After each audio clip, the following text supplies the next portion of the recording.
I'm live.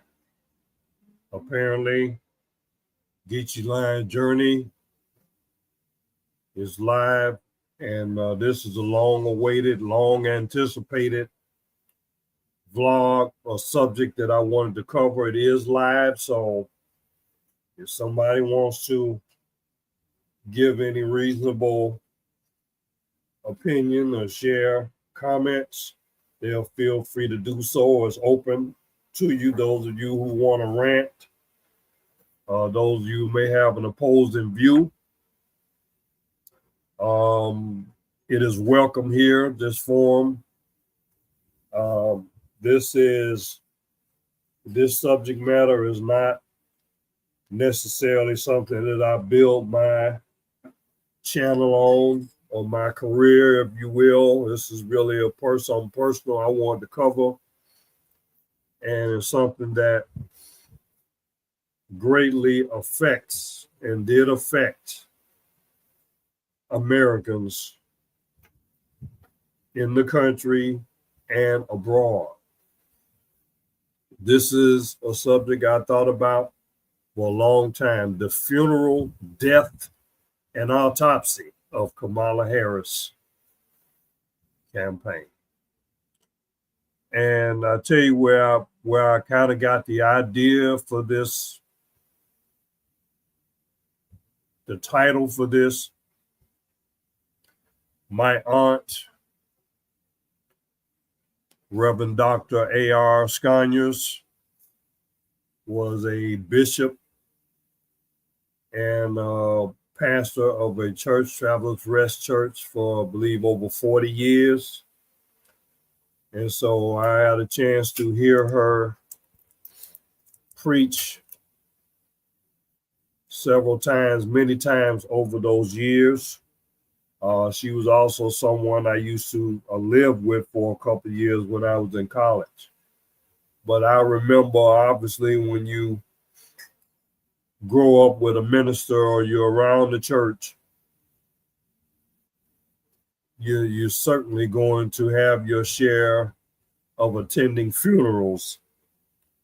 So I remember one particular funeral that she did. She said that basically the funeral is represented about how you lived your life.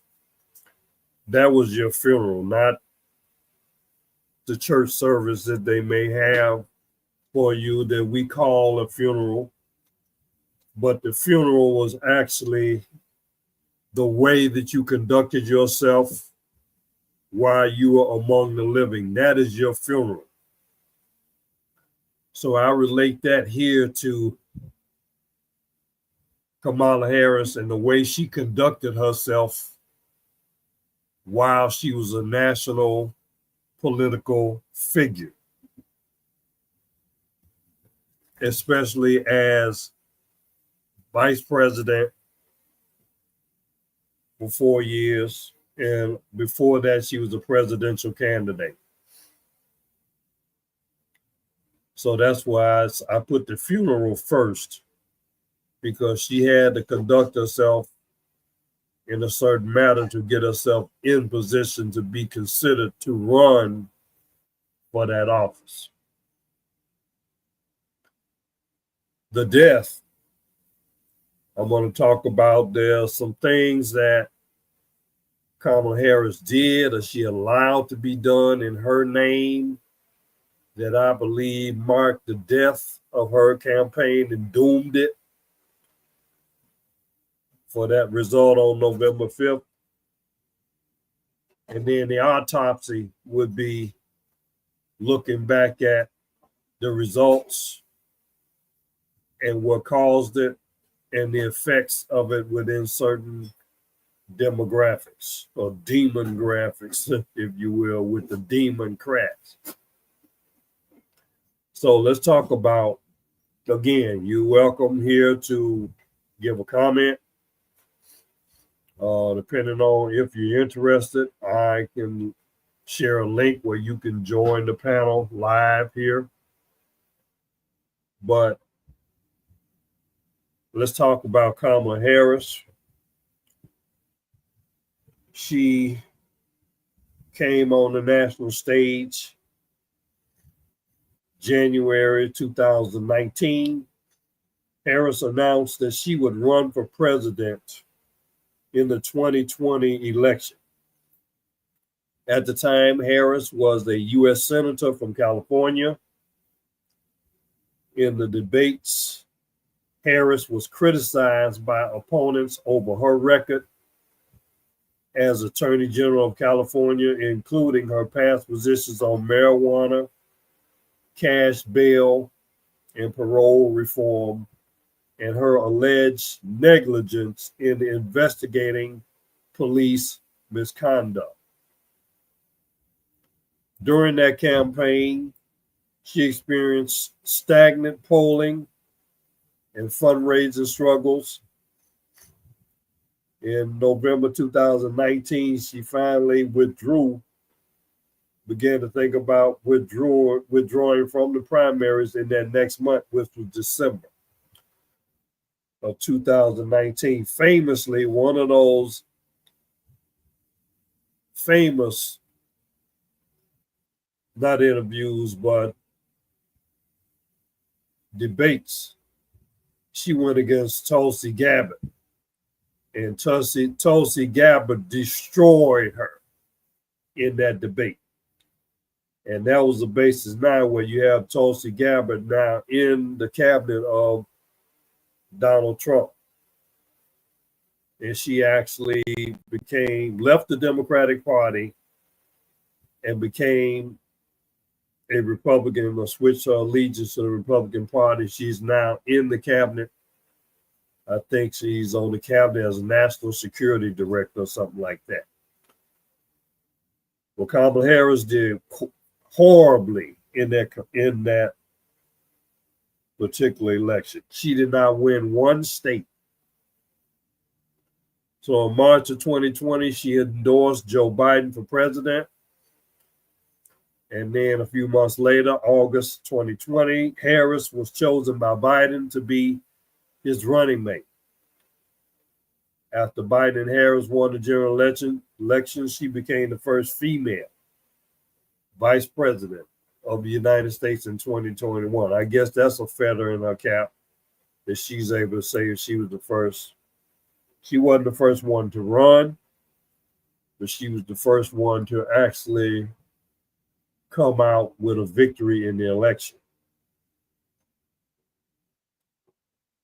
So later on, let's fast forward to 2024. I can say this about Kamala Harris. There might have been 3 or 4 occasions where she had to cast a tie-breaking vote in the Senate to pass a bill or pass legislation or approve something that the President Biden would sign. But outside of those instances where she was the tie-breaking vote, she was really invisible. She was very invisible and inconsequential to the lives of the everyday American. She was a yes person, and she admitted, herself later on that she basically just went along whatever Biden said. And so she didn't distinguish herself at all.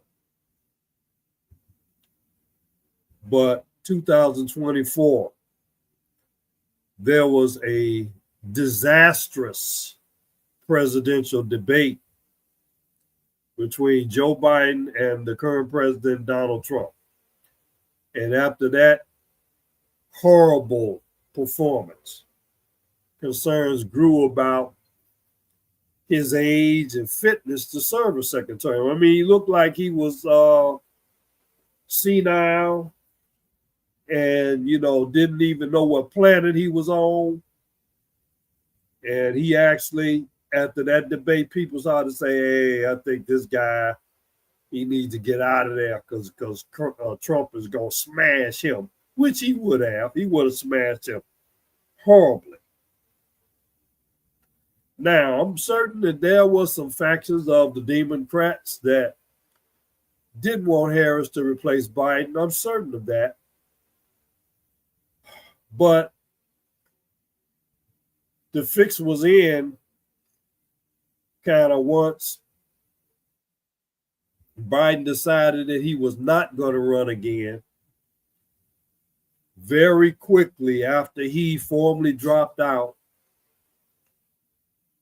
he quickly endorsed her. And he basically made it clear that she was going to be the nominee, even though there may have been some objections by former President Obama and some of the other luminaries in the Democratic Party. He basically just handed the mantle to her. She didn't win any election. She didn't run for any election. So basically, the Democrats are basically just stuck with her. Now, in the beginning, after she announced that she would become the presumptive nominee, there was a lot of excitement. There was a lot about, oh, she brought the joy. There's joy in America now. You know, I remember that. And man, you look at the situation that happened after that, that was a big effing joke. Wasn't no joy. It was delusion and derangement, especially against Donald Trump. So, and I say here this time, they would have had a much better campaign if they had installed Bernie Sanders in that position. Bernie Sanders had a much more robust presentation and credentials to run for president. Now, they, jacked him around when he ran against Hillary. But he would have been a much better choice overall to run versus her. But we still talking about the funeral of Kamala Harris' campaign and how she conducted herself. It started out again with the so-called joy and elation. There was a lot of excitement in certain areas. Black women, it appeared that they were very excited about having her run. The Black females, the sororities, they seem to be all on board with supporting her with volunteers, money, very strong support.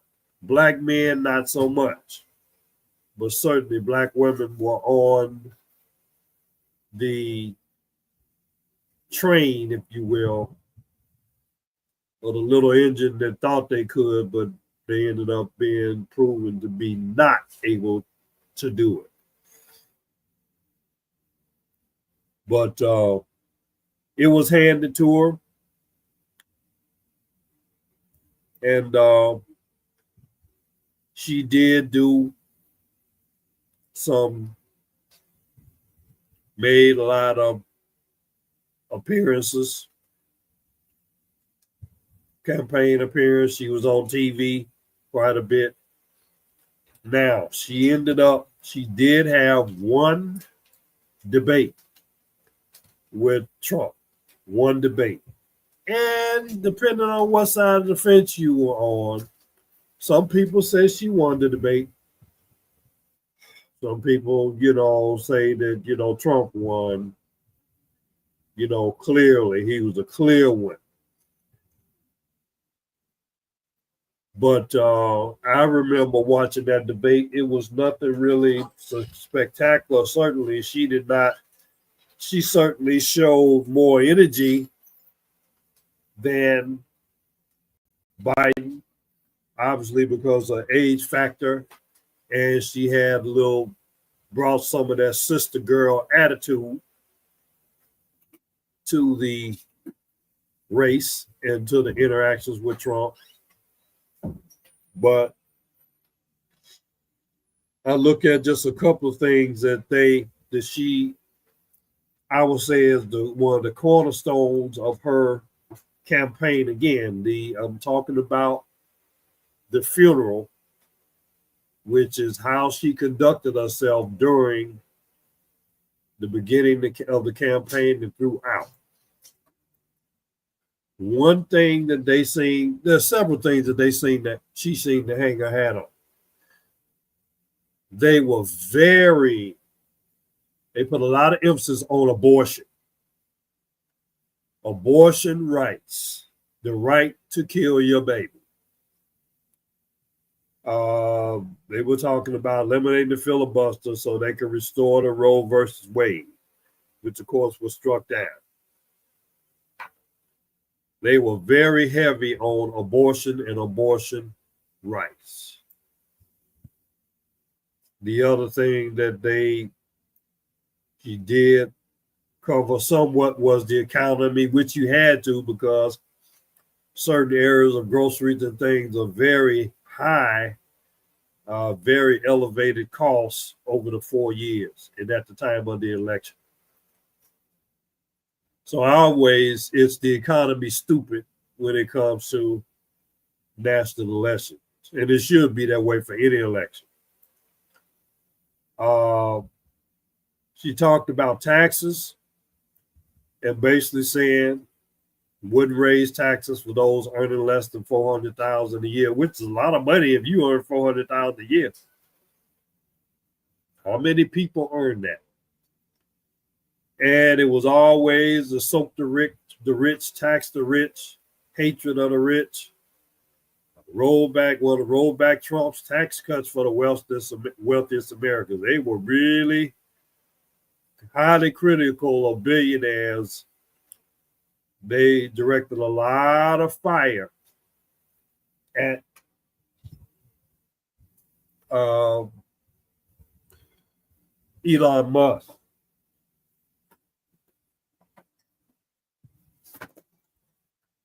While completely not even mentioning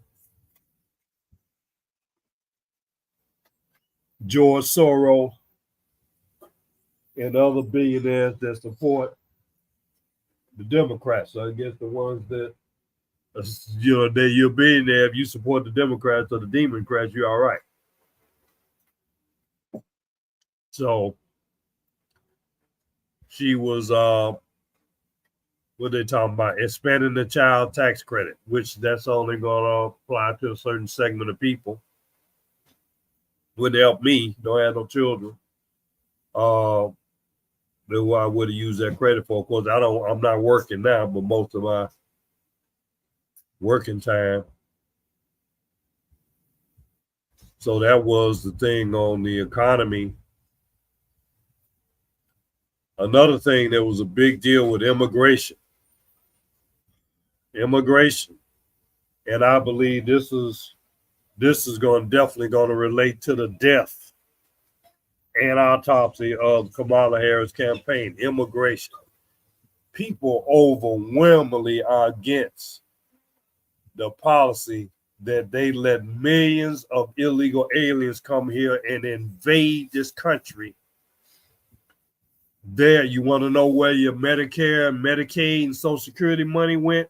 It went to the illegal aliens. Illegal aliens are getting Social Security. They're getting help. They're getting Medicaid. They're getting Medicare. They're getting free food, free housing, free education. Yeah. People are pissed off about the immigration. And I believe that was also a major death causer for Kamala Harris' campaign. And but she hung her hat on it. I mean, they hung her hat on it. They were 10 toes down for letting all these illegal aliens come in here and invade America and steal all the billions of dollars, probably trillions of dollars from American taxpayers. That's a big one, immigration. But she chose to hang her hat on that. You didn't hear about guns that much. She always ran the Democrat line of ban assault weapons and all that, background checks for gun sales, stuff like that. Did I think that moved the needle for the election? No. Voting. Apparently, she was expressing support for the John Lewis Voting Right Act and the Freedom to Vote Act. This is one of those things where supposedly the Democrats, Biden, Harris, they want to support this, but I just think about now, you didn't see Al Green or any other Negro clown come on the floor of the Senate and the Congress during the State of the Union and protest about the John Lewis Voting Rights Act. You didn't see that. And, you know, they're going to say, well, we couldn't pass it because we didn't have the Congress. Well, you can say that a lot about a lot of things, that they can use that excuse that they didn't have a majority in the Congress. And basically it's presented as all the Republicans are against voting rights and all the Democrats are for voting rights. Anyway, you brought it up as an issue. You had a chance. And see, I hearken back to the first 2 years when Obama was the president. Why didn't they put forward a Voting Rights Act and Voting Rights Bill during the first 2 years of Obama's presidency? Always ask yourself that question. These things that they're talking about they wanted to do, why didn't they put it forward during the first 2 years of Obama's presidency when they had the majority in Congress? They actually could have had a filibuster-proof Senate. But I think you had the Democrats were just so nice and believed in bending over as long as the lubrication was there. They could have eliminated the filibuster and they could have enacted voting rights into law. They could have also enacted universal health care. They could have activated so many things way back 12 years ago. But they didn't do it. But they're going to put that excuse. Oh, the Republicans stopped us. Civil rights. Most of the civil rights was not about trying to help Black people, defend Black people. It was about LGBTQ. And that's what Obama was all about. He was all about lesbian and gay. Didn't do nothing for Blacks. Not a damn thing. They didn't pass the George Floyd. You didn't see them clowning about the George Floyd hate crime bill. But they're so concerned about LGBT. And again, I guess they're going to say, well, we didn't do it because the Republicans stopped us. Well, again, this is an issue that one of the major issues that they hung their hat on. They dabbled in healthcare a little bit, wanted to cap certain prices of certain drugs and medications. I guess cap on out-of-pocket spending. Certain things they covered, like having Medicare cover in-home health care. Another thing they really hung their hat on was legal issues. They made a point every day. Donald Trump is a criminal. Donald Trump is a felon. You know, he's corrupt, he's evil, he's all of this. And they spent a lot of time on trying to prosecute Trump, put him in jail, keep him in court. And all of that turned out to be in vain because he was exonerated, or he suffered no damage from all of that. All that fire that they put against trying to take Trump down, and you see where that got him. You had the labor things with the raise the minimum wage, which that's a ridiculous thing. That hasn't been raised since 2009.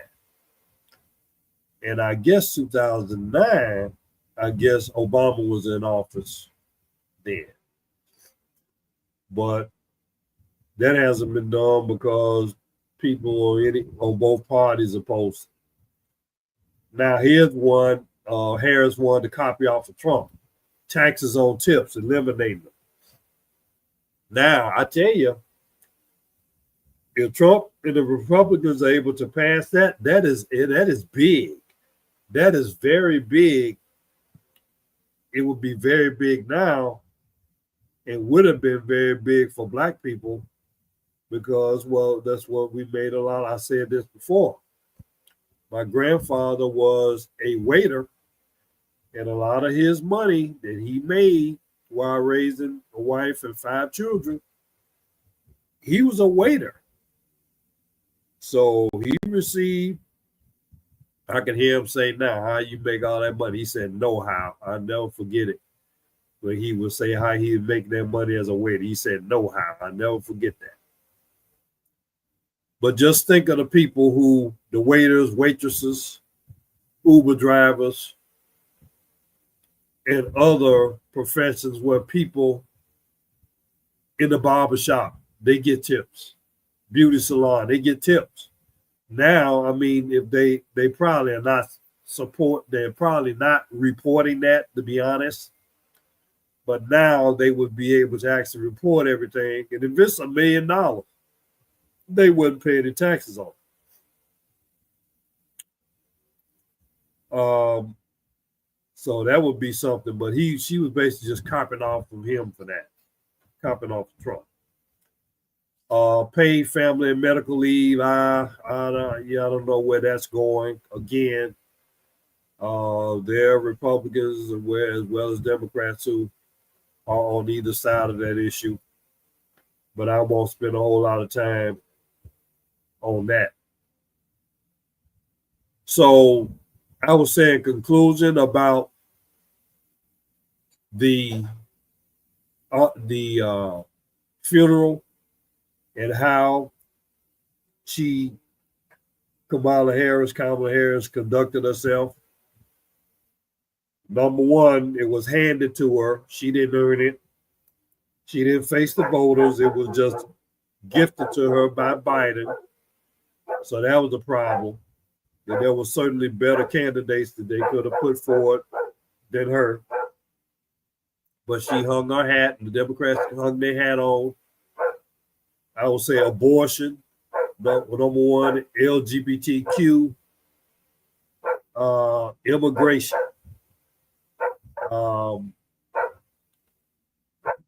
And those, I would say, those are the big and legal issues, which is trying to prosecute Donald Trump. Those are the 4 cornerstones of their campaign: abortion, LGBTQ, immigration, and trying to take down Trump. So now I want to get into what I consider as the death of Kamala Harris' campaign and what caused it. I think part of that death was because of the way she conducted herself in the campaign. One thing that came up with her is she seemed to be sometimes not able to communicate well in English. Sometimes she actually appeared to be intoxicated, inebriated, or she would stumble over her words. They call it word salad. That was a problem. People had a problem with that. She couldn't speak clearly in some cases. Like I said, she had the sister girl attitude, but like I said, the communication was the problem. I think another thing that really helped her too is they hung their hat too heavy on persecution of Trump, LGBT, immigration. They hung their hat on that too strong. And another thing, this is another depth. The way she conducted her campaign, the campaign events, and I'm especially basically just related to Black people. She had Megan Thee Stallion, was basically just a stripper who presents like a whore stripper, dancing and speaking in support, shaking her booty on stage, trying to get Black people to vote for Harris. I think that put her in a bad light and put Black women in a bad light. That wasn't a good look. She had Cardi B, was another one of these people that, don't present well as far as, having a female representative trying to attract Black people to vote, especially Black women to vote for you. That was horrible. I think another thing that got her is we have her on videotape being interviewed about what she was going to do for Black people. And she was very nasty, and had that sister girl twisting, moving her neck saying, I'm not going to do nothing to benefit Black people now. So, if I'm Black and I'm sitting up there and somebody say, I ain't going to do nothing to benefit Black folks, how the hell you expect me to vote for you? Donald Trump never said that. Nothing like that. Matter of fact, Trump was more complimentary and has been more complimentary of Black people than Harris ever was. Ain't gonna do nothing for Black people now. I believe that was a death knell for her campaign, especially among Black men. Also, she faked, and this is Donald Trump brought this up. Bless his soul for that.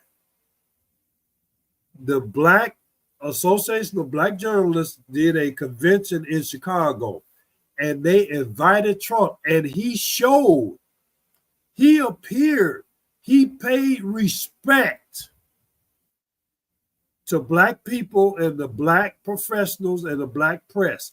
He showed up and faced the people. Kamala Harris did not appear. So that was another disrespect of Black people. Okay? And Trump asked this simple question. Is Kamala Harris Black? I didn't know she was Black. That's what he basically said. I didn't know she was Black. Is she Black? She ain't been Black all this time. Now all of a sudden she Black. Very accurate statement by Trump. That was a death knell to Kamala Harris. You gonna come in my face and tell me I ain't gonna do nothing for your Black ass. And then on top of that, I'm going to fake and pretend that I'm Black. And a lot of Black people, especially Black men, did not go for the okie doke. And they would made that determination then. I'm not voting for her. Candace Owens did like a month-long series digging into her genealogy, proving that Kamala Harris was not Black. She was an Indian Hindu, no Black American in her at all. No direct Black ancestry. She was Indian and Hindu, not Black. And that was proven beyond a shadow of a doubt by Candace Owens. And again, that telling me ain't gonna do nothing for you Negroes, ain't gonna do nothing for your Black ass. Plus, I'm gonna pretend to be Black. Death knell for Kamala Harris. Death knell. The disrespect shown to Black people, Black women, with the Megan Thee Stallion and Cardi B and them, Florilla, or whatever the hell her name is. She had, depending on prominent Black celebrities, Oprah. Oprah got millions of dollars to support Harris and have her on her show. So she basically paid for that. And the other big loss was she paid Beyonce, what, $5 million for an appearance in Texas. And Beyonce spoke, I think, less than 15 minutes. She did not perform any songs. So when the people there in Houston or Texas realized that they had basically been tricked, they had been bamboozled by Kamala Harris, and they came to see Beyonce and she wasn't going to perform, they started walking out. As soon as they realized she was leaving the stage, people started walking out in mass. That was also a death, represented a death knell to Kamala Harris campaign. Another death knell, the disrespect of Black men by former President Obama, who he's one of the greatest devils ever, whoever occupied that office. Again, he killed or had something to do with killing our brother, Muammar Gaddafi. I'll never forgive him for that. His memory should be in eternal damnation for that. Also, it's very funny, under Obama's watch, he took down former Governor Rod Blagojevich. He also took down Jesse Jackson Jr., who was one of the best congressmen that Chicago ever had. It's very funny how some of the Black people were persecuted under Obama's reign and justice system. But he basically came on and he was very paternalistic and speaking to Black men like we used to little boys or something. And a whole thousands of Black men said, "Nigga, you crazy?" I mean, I'm giving it to you raw. That's basically what they said to him. Like, who the F do you think you are? Who the F do you think you are talking to Black men like we some boys, little boys or something? That was a big mistake. That was another death knell. Death knell to Kamala Harris campaign. Brought in Obama thinking that was going to help. It hurt you bad. Same thing with Michelle Obama. She didn't help you at all, Kamala. Yeah, death knell. Excuse me, y'all.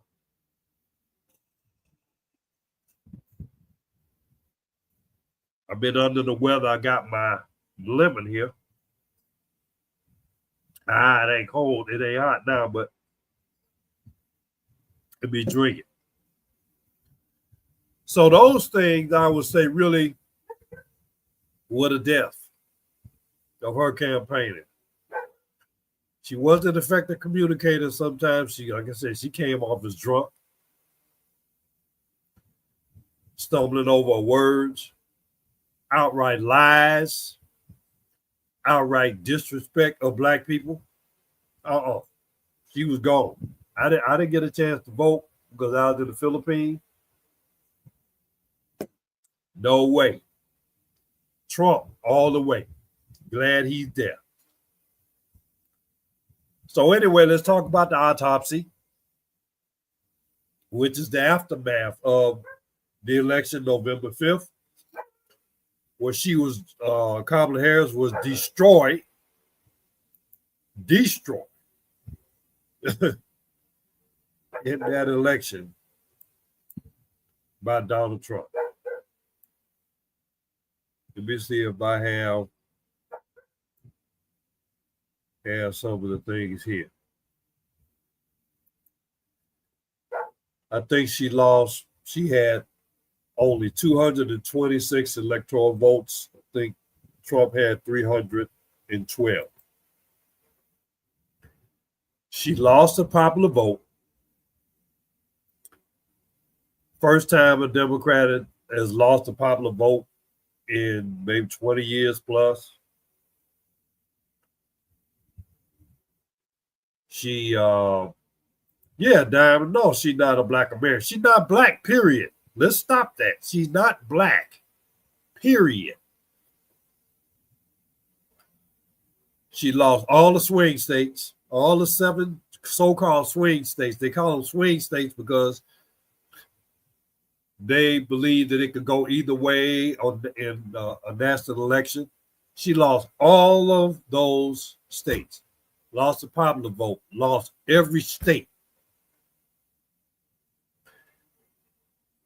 Now, I think she was able to get the support of her basic supporting base, which is black people. I think black women gave her over 90%, and even men, black men maybe even give it 83%. But that is significant reduction. 83%, that means a lot of black men did not vote for Kamala. They did not. She was destroyed. And I'll tell you, the main reason she was destroyed is she wanted to continue to support the illegal alien invasion of America. She was 10 toes down for that. She was 10 toes down for abortion, 10 toes down for LGBTQ. That's the losing hand. The losing hand. And then people didn't go for you talking about what Trump is a criminal and all this stuff. People didn't buy that. The real criminal is being shown to be the Democrats. And it really became evident after the election. And again, we talk about the autopsy. We talk about after the election. But one thing that was hanging out there was, would Biden give a lot of pardons out? And he did. He pardoned his son. He pardoned his brother, sister-in-law, children, Hunter Biden. He pardoned a lot of people who are on the January 6th commission, who was basically a witch hunt against Donald Trump.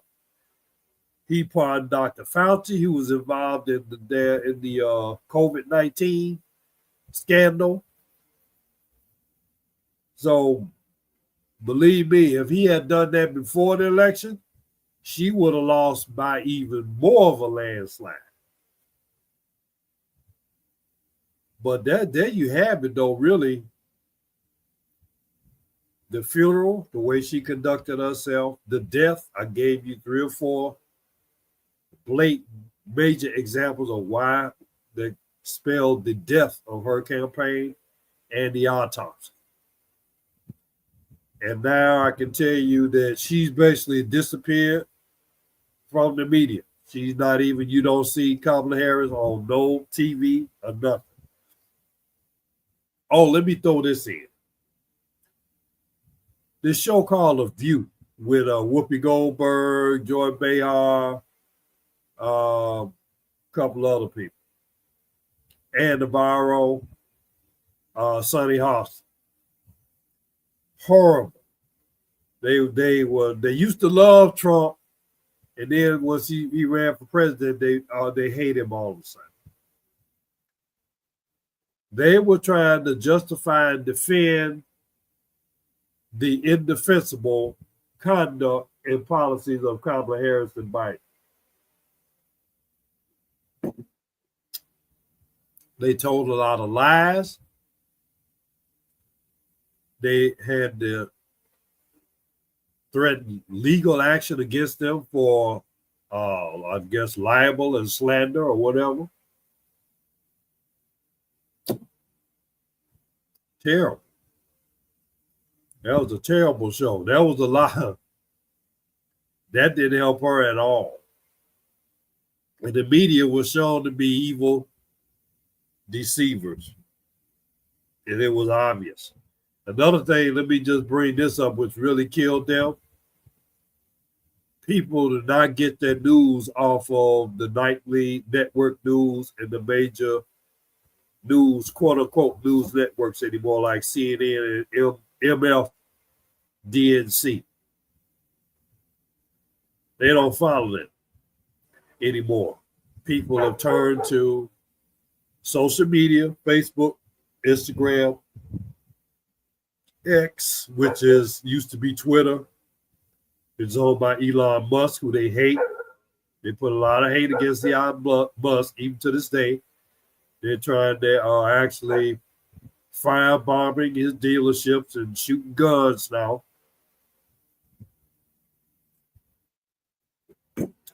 But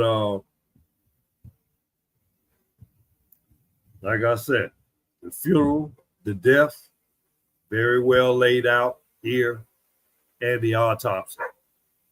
What lies ahead for the Democrats? I consider the Democrats to be dead as a party, especially on the national election. I don't see them winning another national election in the next 12 years or even longer. Most especially if Trump be successful in rooting out waste, fraud, and abuse, get these illegal aliens out of America who are taking black jobs. This is another thing that Trump said. These illegals are taking black jobs. And they did. And they are. A lot of jobs that should have gone to black people, they didn't get because these illegal aliens are in America. Yes, they took black jobs. Yes, they did. And that was another thing, a supportive thing that Trump said that supported black people. He, like I say, he was more supportive of black people than Kamala Harris, hands down. And since he's been president, he's the only, probably the first president that I've heard of that acknowledged the citizenship of black descendants of slaves. He said the 14th Amendment was for black descendants of slaves only, directly supporting black people's citizenship, while the Democrats is trying to take away black people's citizenship and put other people instead or in place of black people. I told you that wicked devil. I'm going to find that tape. I got it. I'm going to find it. I might add it to this. Biden said, you need to start working with the Hispanics and start getting away from black folks, because black folks are not going to be, basically saying black folks are going to be irrelevant. So you better start making your alliances with Hispanics and the illegals, because blacks is going to be, they're going to be eradicated, basically what he's saying. Why would I, as a black man or black person, want to support someone who openly said that? They trying to call Trump and Elon Musk, Hitler, when the Hitler is Joe Biden, we need to replace black folks. You talk about Hitler, let's talk about Rahm Emanuel, who was a former mayor of Chicago, who actually had an active program to delete and diminish the black population of Chicago, running us out of Chicago, and he was successful. Tearing down schools, well, first tearing down housing. You tear down housing, the children don't have anywhere to live. So it's going to be less children. So then that gives you an excuse to close the schools down. You reduce the jobs, which is taking over. The black job was taken over by the damn illegals. So then you can't support your family. It's all that was Hitler, Rahm Emanuel. And even before him, Mayor Daley.